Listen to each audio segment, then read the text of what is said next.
Bem-vindos, bem-vindas a mais um encontro, chá da tarde ou cafezinho da tarde, um encontro nesse período tão difícil que nós estamos passando, mas que vem nos inspirando muito.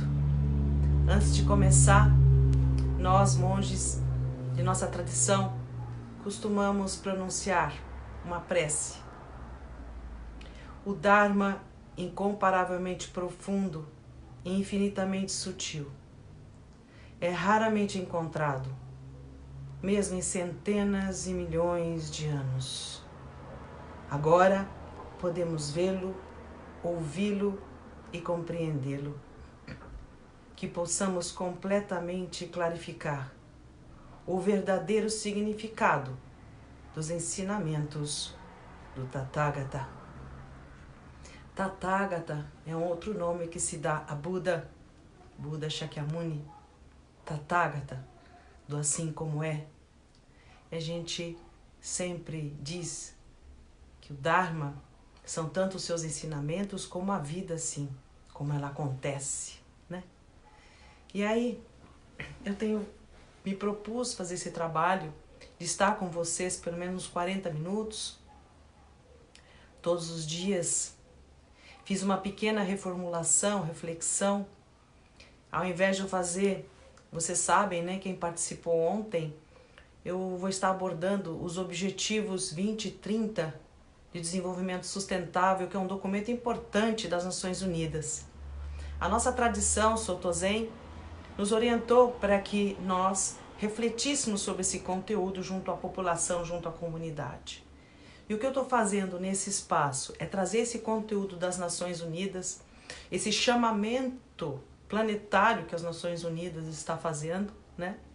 Esse órgão das Nações Unidas, e para que nós possamos juntos atuarmos numa agenda que eu chamei ontem de um cardápio extremamente ousado.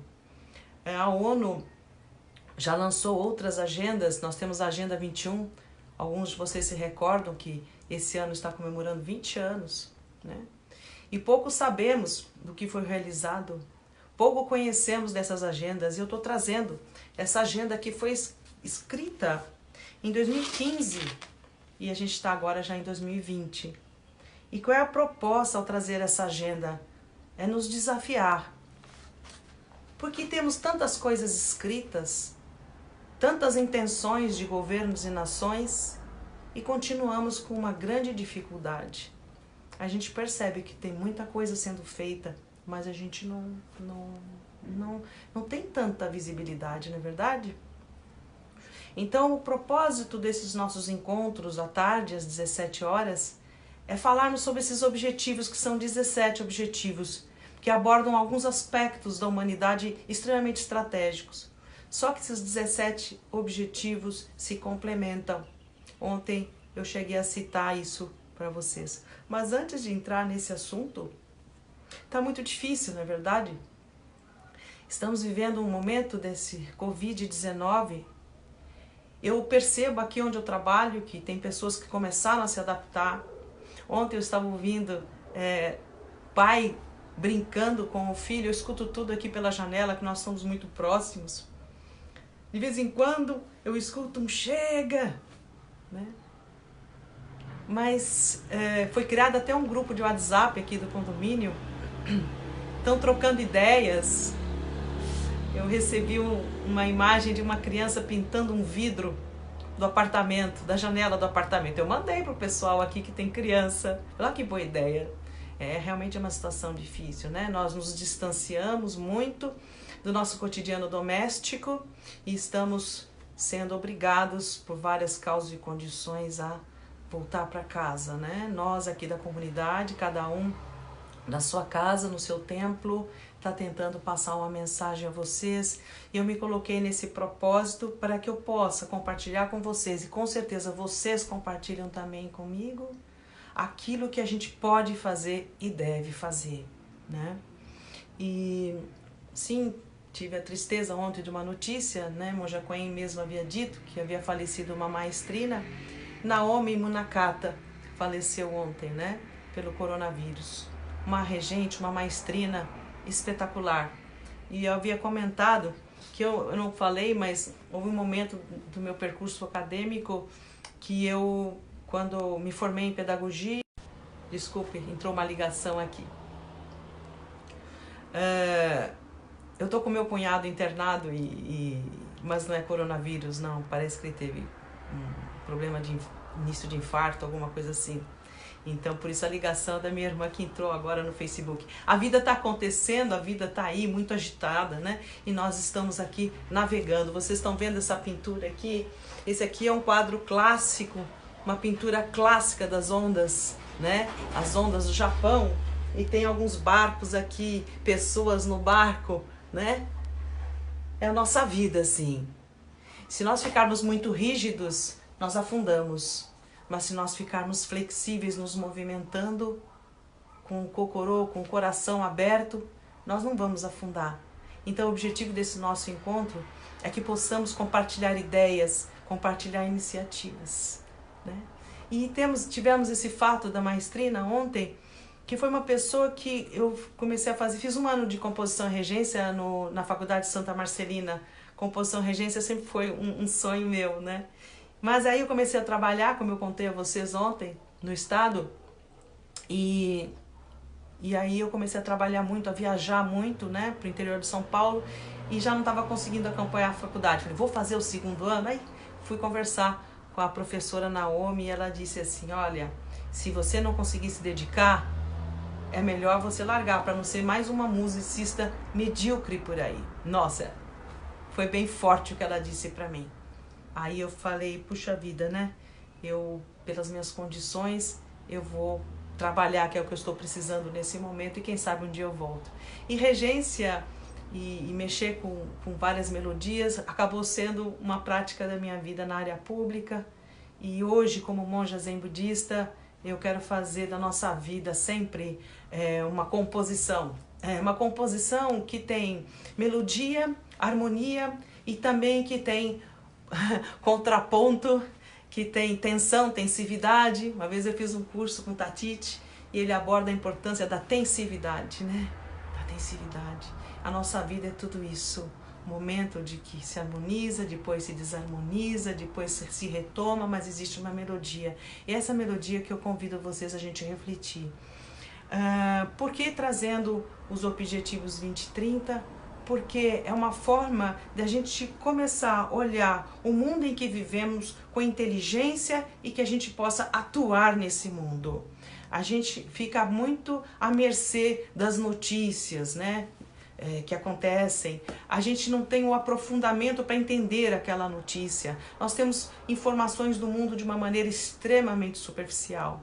No entanto, nós temos produção de conhecimento em todos os lugares, né? E nós atuamos, nós temos uma atuação pública. O que fazemos para melhorar a nossa vida? O que fazemos para melhorar a nossa vida em sociedade, né? Então, esses objetivos 2030 das Nações Unidas, da Agenda para o Desenvolvimento Sustentável, eu vou repetir para vocês, para quem não pôde ouvir ontem, rapidinho, e eu vou fazer o seguinte, né? Nosso programa aqui de nos encontrarmos às 17 horas, não vai ser mais um objetivo por dia, mas eu vou fazer cada 2 objetivos, vou misturando porque estão interconectados, né? Mas para quem não acompanhou ontem, e acho legal sempre repetir, nós vamos abordar esses seguintes temas. Mas eu sou uma monja zen budista e eu vou trazer para vocês um tempero, a compreensão dos ensinamentos de Buda, como eu trouxe ontem, né? Um princípio fundamental do budismo, nós intersomos. Nós nos fazemos mutuamente, não existe um eu separado. A coisa começa a complicar quando a gente cria territórios fechados. Por que acho que a política não avança tanto, né? Criam preceitos, ideias e se fecham em partidos. Por isso que a gente tem a Constituição brasileira, que é a grande carta, né? Que nenhum cidadão passe fome, que tenha acesso à educação, habitação, saúde, ao meio ambiente saudável. Essa é a grande carta. De que forma os diversos partidos, de uma certa maneira, implementam isso sem brigar uns com os outros, né? Então, quando a gente começa a se fechar nos nossos pressupostos, que esse eu, nós começamos a sofrer. E Shakyamuni Buda fala, não existe esse eu. Né? Até eu li ontem uma frase que eu gosto muito, as coisas se definem pela rede de condicionamentos, pela rede de relacionamentos que elas se definem. A nossa cultura. Foi dito hoje por uma especialista na questão do Covid-19, hoje de manhã, dizendo assim, o povo brasileiro está muito difícil implantar a questão do isolamento, né, do social. Quando ele chega, quer abraçar, quer beijar. Já o povo chinês é diferente nesse sentido. Né? Então nós temos um impulso, uma forma de agir socialmente que é nossa, característica nossa. Temos uma forma de falar, temos uma forma de nos colocar. Então a forma com a qual nós nos relacionamos, as nossas palavras, as nossas falas, como se diz, as nossas conversações, tudo isso vem da nossa cultura. Né? Essa rede condicionada, rede de relacionamentos. Então a gente tem que tomar muito cuidado que elementos eu estou pondo nessa rede. Se eu considero que nós somos uma teia, o que eu faço repercute na vida, como por exemplo esse pensamento. Eu tenho que ficar em casa, nós temos que ficar em casa para nos preservar, sim, e também para não contaminar o outro, não prejudicar o outro. É a ideia de que o que eu faço repercute, sim, em tudo que existe. Se eu vou numa região, quero água, eu vou explorar essa água, é lógico que eu tenho interesses, mas esses interesses são amplos ou são interesses de pequenos grupos?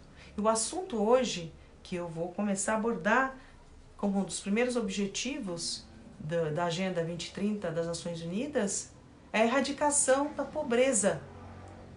A erradicação em todos os seus sentidos. Mas eu não sou especialista disso.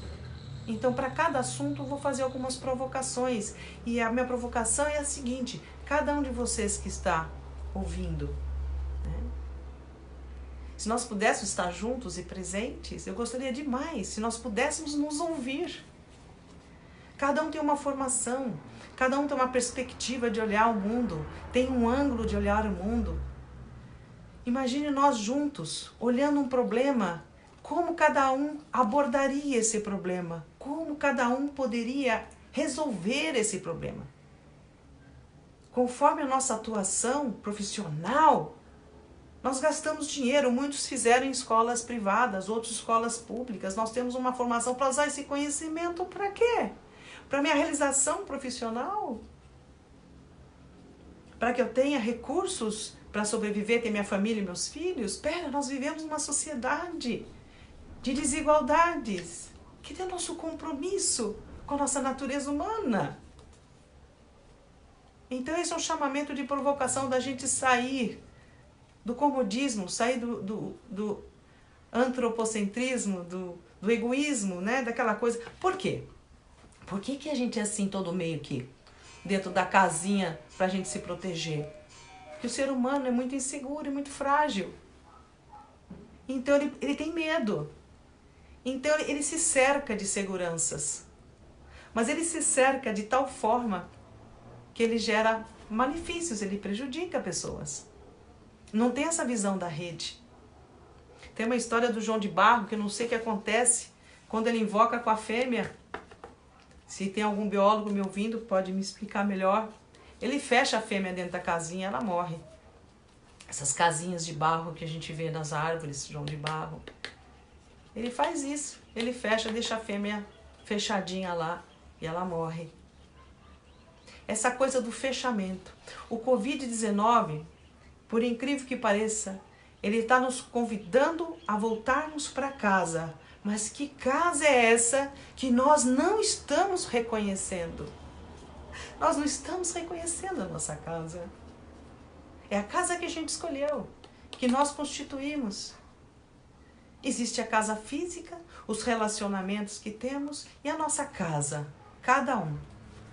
E o convite nesse nosso encontro é que encontremos a nossa casa, o nosso brilho, a nossa motivação, estimular, lavar as mãos, como falei ontem, para tirar qualquer possibilidade de vírus em nossas mãos. Imagine, ensinando uma coisa óbvia de higiene básica. Nós estamos voltando à higiene. limpando os ônibus, metrôs. Imagina, isso devia ser uma rotina, gente. Que lição que nós estamos tendo. Mas quando eu falo da gente lavar as mãos, é lavar as mãos para tirar as impurezas do vírus, da mediocridade, do vírus da insegurança, do vírus do medo, o vírus do comodismo, do negativismo. Isso que a gente tem que lavar. Covid-19 está levando muita gente, mas está ensinando a nós pela dor. Estamos aprendendo profundamente pela dor. Só assim que a gente aprende? A gente não pode aprender com contentamento, alegria e felicidade? Aí, eu trouxe para vocês esse cardápio aqui. Erradicação da pobreza. Tá, mas monja, o que eu tenho a ver com isso? Tá muito longe, monja. Tá mesmo. Vamos falar só um pouquinho, nós temos 45 minutos, tá? Eu tenho mais 30 minutos com vocês. Eu vou chegar lá, porque esse cardápio, não vou aprofundar tecnicamente, porque tem muitos especialistas nisso e vocês podem ter acesso ao documento. Mas algumas reflexões. Fome zero e agricultura sustentável. Saúde e bem-estar. Educação de qualidade. Igualdade de gênero. Como eu falei para vocês, nós não somos iguais. Nós temos que entender a diversidade. Água potável e saneamento. Energia limpa e acessível. Trabalho decente e crescimento econômico. Indústria, inovação e infraestrutura. Redução de desigualdades. Cidades e comunidades sustentáveis. Consumo e produção responsáveis. Ação contra a mudança global climática. Vida na água, que se tenha peixes saudáveis, né? Vida terrestre, uma biodiversidade viva, que nos sustente e que nós também a sustentemos. Não existe nós e ela, não existe a biodiversidade e nós somos a biodiversidade do planeta. Como eu voltei a falar, o antropocentrismo descolou a gente dessa realidade, mas nós somos essa realidade, nós somos a teia da vida da Terra. Parcerias e meios de implementação, paz, justiça, instituições eficazes. Quer dizer, são temas extremamente macros, que envolvem toda a nossa realidade planetária. E o tema que eu quero refletir com vocês vão ser dois hoje, né? Que eu pensei só um, que é a erradicação da pobreza, fome zero e agricultura sustentável. Estão interligados, né? Como até disse, a gente, se nós tivéssemos invertendo os objetivos do fim para o começo, instituições eficazes, uma agenda de paz e não violência, olhando para que haja vida na água e os ecossistemas saudáveis, educação, nós não teríamos a pobreza extrema. E aí eu comecei a estudar esse tema hoje, em termos de provocação, para mim mesma também. A pobreza extrema que existe no planeta, ela é criada? Ela é mantida por sistemas econômicos? Ela existe espontaneamente, como geração espontânea? Nós sabemos que não. Aí eu vou trazer para vocês o Bodhisattva do budismo, né? Vou trazer para vocês essa representação da compaixão que nós temos no budismo. Nós temos a representação da Índia, Avalokitesvara, não sei se vocês conhecem, é uma representação de vários braços, cabeças, né? Até assusta para quem não conhece. Primeira vez que eu vi, me assustei. O que significa isso? É representação da compaixão, por quê? Ela tem vários braços, várias cabeças, porque ela está atenta às necessidades de todos ao mesmo tempo, simultaneamente. Por isso esses braços, esses olhos, Avalokitesvara, que na China é conhecida como Kuan-Yin. Kuan-Yin, você vê que é uma representação que mais parece assim, uma Nossa Senhora, como no catolicismo, né? Kuan-Yin. E na tradição japonesa, Kannon, aquela que vê, observa os sons do mundo, os lamentos do mundo.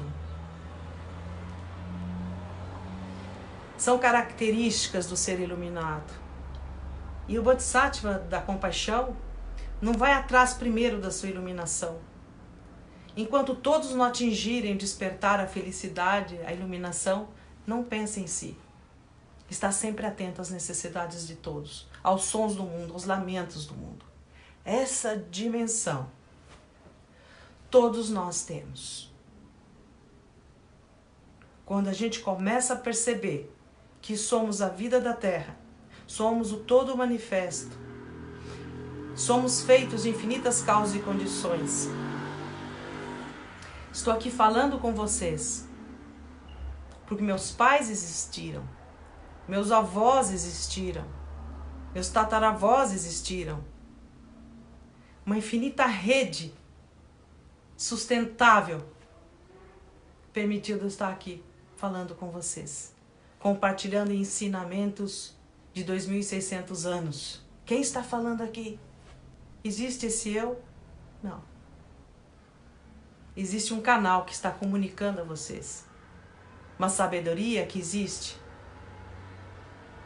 E essa dimensão que desperta em nós o olhar em profundidade desenvolve ao mesmo tempo sabedoria, ação correta, pensamento correto, atitude correta. E isso a gente acessa, sim, por meio de meditação, por meio de práticas que nos ajudam a gente a sentar nessa poeira de tantas confusões, acolher essas poeiras, assentar, mas ao mesmo tempo ver com nitidez a realidade, por mais que a gente tenha dificuldade em atuar nela. Então, nesse assunto de hoje, eu quero trazer esse olhar em profundidade, que eu até brinco, olhar lupa, né? Como é que eu olho a pobreza no mundo? A erradicação da pobreza. Nós temos um mundo classificado. Países desenvolvidos, países em desenvolvimento. Não se fala mais países subdesenvolvidos, né? Porque lá tem gente. Então, o que eu quero ver, como é que a gente olha a condição da miséria e da pobreza? Eu vejo de uma maneira muito crítica.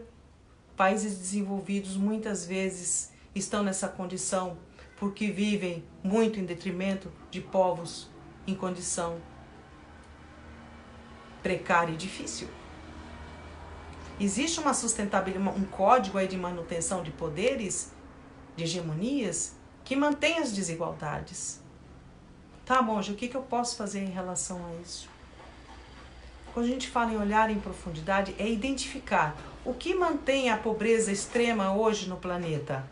Ah, são os países, as questões ambientais, são povos que não têm acesso à água, são povos muito primitivos, a gente ouve esses absurdos. São seres humanos como nós, têm as mesmas necessidades de segurança, de bem-estar. Bem-estar não é ar-condicionado. Bem-estar é você ter um ambiente saudável em que possa pensar, agir, caminhar, produzir. E essas pessoas, que existe um conceito, pessoas em estado de vulnerabilidade, né? Existem vários graus. Existem pessoas que estão tão vulneráveis, tão frágeis, que por elas próprias elas não conseguem agir, que assim as políticas públicas têm que ajudar ela a sair dessa condição, né? Tem um conceito que eu trouxe aqui, que eu achei bacana, né? Que a vulnerabilidade social, ela envolve vários fatores, né? Ela envolve, são várias dimensões que impedem que aquele ser humano se torne ser humano.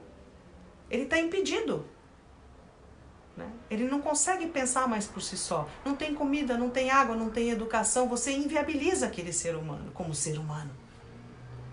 O que estamos fazendo que a gente inviabiliza? Ah, vou dizer, as políticas macro do planeta que fazem isso.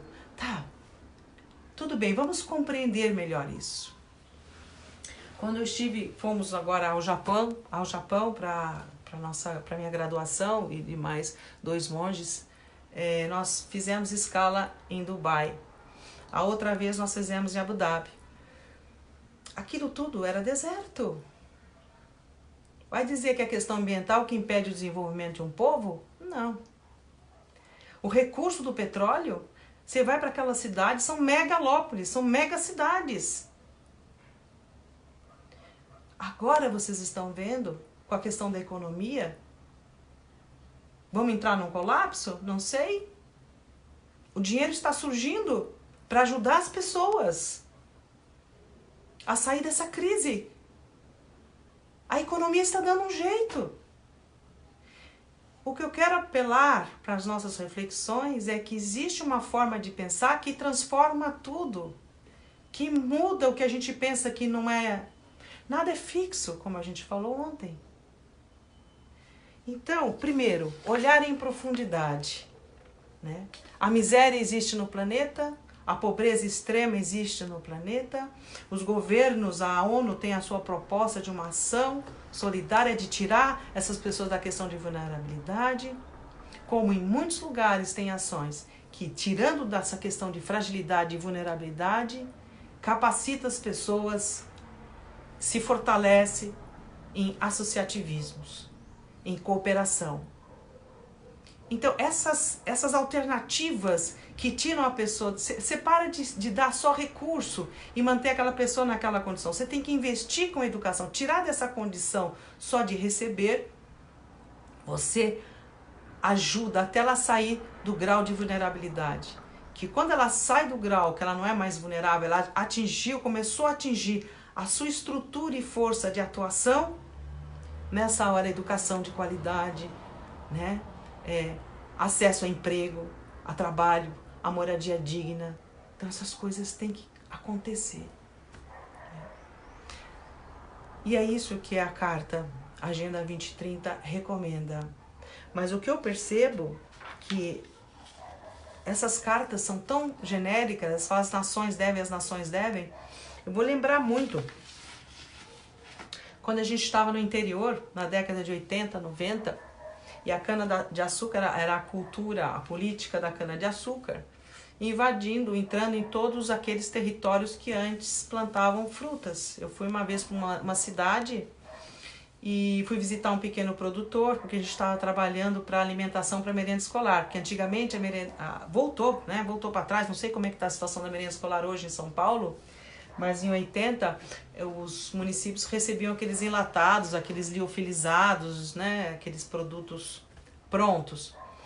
Aí no governo naquela época, era o governo Montoro, ele falou assim, pera, a comida tá lá, a comida sai da cidade, vai para São Paulo para o CEAGESP e depois distribuída? Não, vamos apoiar os pequenos produtores rurais lá, e eles produzem, a gente apoia com disponibilização de tratores, faz um consórcio regional, ajuda os pequenos produtores, né, fortalece eles em associação, e parte da produção deles vai para a merenda escolar. E aí a merenda escolar no interior de São Paulo deu uma melhora, foram criadas cozinhas comunitárias, cozinhas escolares. Então os alunos comiam comidinha da região, do município. Ideias muito simples nesse sentido. Aí numa dessa eu fui visitar um pequeno produtor que estava começando a criar peixe, que também ia para a merenda escolar. Mas eu fui visitá-lo para convidar para o encontro regional. Ele falou, pois é, eu estou vendendo a minha área, né? Não vendendo não, eu estou parando de produzir peras, porque eu não estou dando conta, eu preciso melhorar a minha renda, então eu estou fornecendo para cana-de-açúcar, né? Então, essas políticas que vão entrando para uma questão econômica, elas têm que ver a questão local, das necessidades da população local. A população local não pode estar fora disso. E agricultura sustentável, agricultura de qualidade, se essas megapolíticas, políticas macro, são responsáveis por tirar oportunidades e elas podem gerar a pobreza, existem outras políticas que tentam sanar e resolver, remediar. Tá, monja, e aí? E aí que eu digo o seguinte, nós precisamos, todos os atores sociais, todos os segmentos, se reunir e se apropriar do nosso dia a dia, da nossa comunidade, do nosso espaço, do nosso território e ver, puxa, o que está acontecendo em relação? Existe pobreza extrema? Eu moro aqui num bairro da região do Butantã, em São Paulo, né? Existem condições de pobreza, sim. Mas existem condições de pobreza dignas também. Pessoas não têm aquela casa, mas trabalham, têm uma vida e são felizes. A gente deve ir aonde? Onde falta comida, onde falta educação, onde falta oportunidade de habitação. Aquilo que compromete o desenvolvimento do ser humano como tal. A gente tem que olhar isso. Não entendo disso? Chama alguém, conversa. Tem gente fazendo, vamos atrás. Então, o convite que eu faço para vocês, né, é que a gente possa refletir a cada momento, a cada encontro, o que podemos fazer com o nosso coração de compaixão, com o nosso coração. Compaixão, até essa palavra, ela ficou queimada um pouco, né? Compaixão, ter pena. Que ter pena? Compaixão é estar com, estar junto. Como nós estamos aqui juntos. Isolados socialmente, mas juntos, pensando qual vai ser o tear, qual vai ser o tecido que nós vamos tecer quando o coronavírus, quando o Covid-19 acalmar, for embora, acabar, embora a gente já tenha outras notícias de outros entrando, mas não vamos nos desanimar. Nesse período, vamos pensar ações conjuntas, coletivas, vamos nos estimular, voltar para o dia a dia com um olhar de compaixão, um olhar que vê em profundidade tudo o que acontece e que está acontecendo. Eu gostaria que vocês observassem que nessa crise o dinheiro está vindo para ajudar as pessoas. Os alimentos estão surgindo, outros estão estocando. Aquele complexo de toca que a gente tem, né? Mas outros estão abrindo, outros estão se disponibilizando. Estamos disponibilizando saberes, ideias, pensamentos. Como seria bom, né? E eu acredito que esse é o momento da gente fazer uma grande transformação interna. E, obviamente, externa. Tem um poema, um monge, que falava o seguinte, né?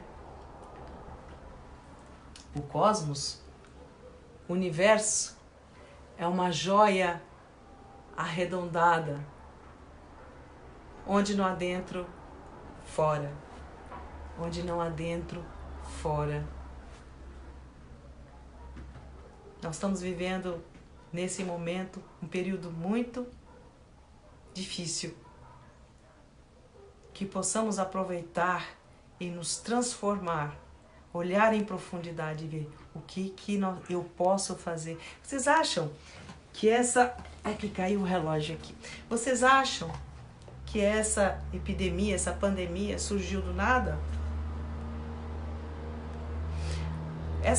Esse desenvolvimento não sustentável comprometeu recursos naturais. A dengue, por exemplo, esse problema de os mosquitos, nós tínhamos predadores de mosquitos. Nós tínhamos um equilíbrio natural que segurava também muitas epidemias ou endemias, não sei. A seca. Esses desequilíbrios estão nos trazendo doenças. Então, gente, é momento de mudança de cultura. Cultura é uma rede de conversações específicas daquele local, tal. Vamos mudar a nossa conversação. Vamos mudar a nossa forma de falar, de atuar. Tendo em mente que somos a vida da Terra, somos feitos de infinitas causas e condições, o que eu falo, faço, compromete nessa teia, então o convite é, o que eu faço? O que eu falo? Como penso? Posso mudar essa teia. Posso mudar. Então a erradicação da pobreza, olhar projetos que vão ao encontro da superação da pobreza. Se é Abu Dhabi, Dubai, Emirados Árabes tem o recurso do petróleo, que forma de negociação eu posso fazer em relação à África? Ah, mas são problemas muito complexos. Vamos olhar isso de frente. É muito longe? Está fora da minha governabilidade? Tudo bem. Mas vamos fazer campanhas. Vamos fazer movimentos. Vamos atuar em rede. Redes cooperativas. Tá longe, monja? Tá. Então olha seu bairro, olha sua casa. Olha o seu contexto. Não vire as costas, pega aquilo que você sabe e disponibilize. Juntos. Existe um segredinho, né? Quando você tem uma ideia legal, assim, que você tá super animada para fazer, não vai falar para quem você acha que vai colocar você para baixo. Isso é um segredinho. Quando você tem uma ideia, sabe que uma pessoa vai topar e gosta, vai primeiro nela. Ela também vai para outra que gosta e que quer, que pensa assim. Aí você vai criando caldo, né? Vai criando caldo. Então a gente também tem que fazer assim. Por isso que quando a gente começou o trabalho, antigamente, no governo, né? E na década de 80, nós íamos atrás de experiências bem-sucedidas e pessoas que estavam animadas. Precisamos disso, sabe? Para sair daquele hábito de pensar negativo, que é muito forte e profundo, o pessimismo. Incrível, né? A educação que nós tivemos, eu percebo que alguns tiveram, outros não, era uma educação muito de acomodação, não de provocação e mudança e transformação. Então nós temos um pensamento meio condicionado, né? Então é difícil para nós. Mas se estivermos juntos, vamos fazer esse aprendizado juntos. Então, a ideia é a gente conversar um pouquinho mais alguns dias nessa linha. E mais adiante, assim, daqui a uns 3, 4 encontros, na verdade, em cada encontro eu vou soltando umas dicas da gente poder atuar com governabilidade, o que a gente de fato pode fazer em determinadas situações, né? Mas a ideia é um pouco nós compreendermos esse contexto dos Objetivos 2030, mas os Objetivos 2030 aqui e agora.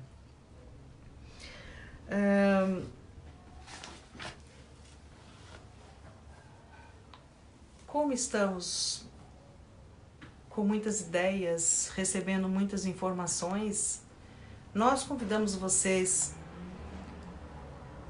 que acho que eu vou fazer isso amanhã, às 17 horas, eu até me comprometi a isso, a gente fazer um momentinho de zazen.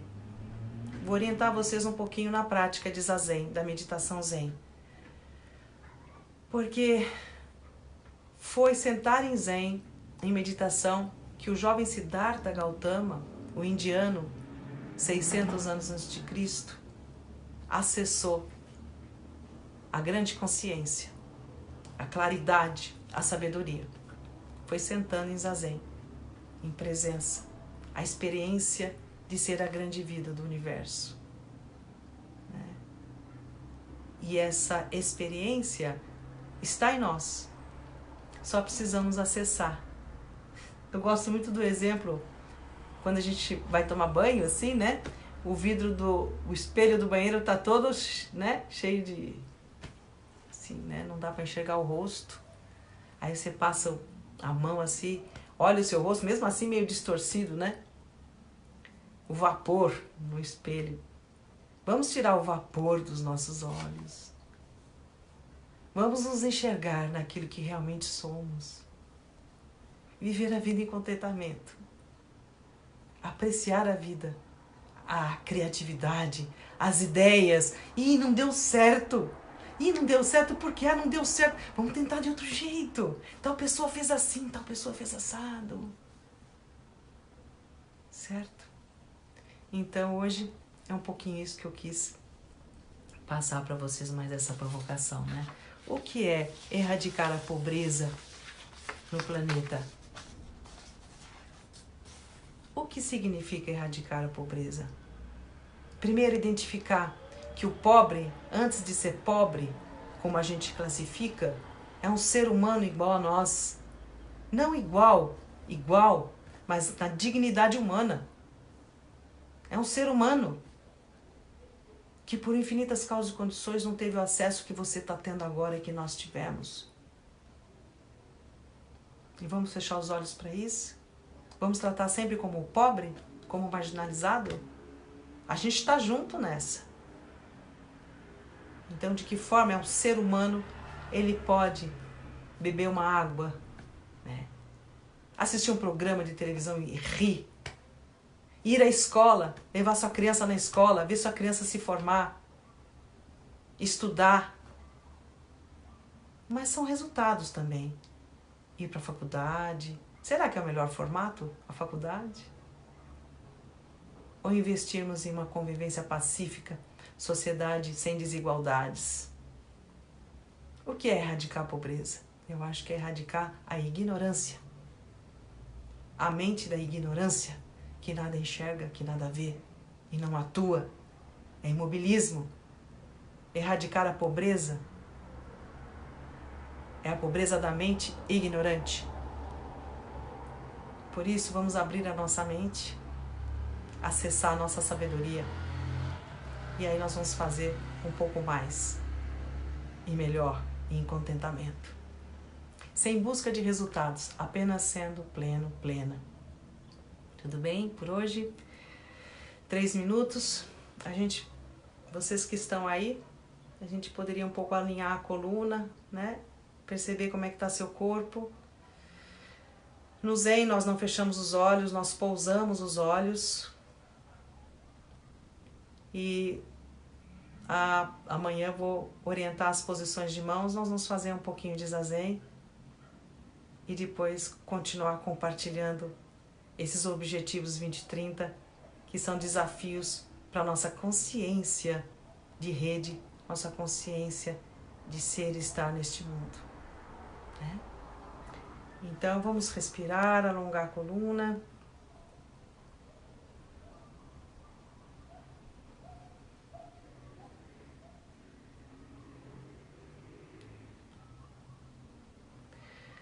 E vou fazer uma prece de finalização que nós também fazemos ao final. Que os méritos de nossa prática se estendam a todos os seres e que possamos todos nos tornar o caminho iluminado.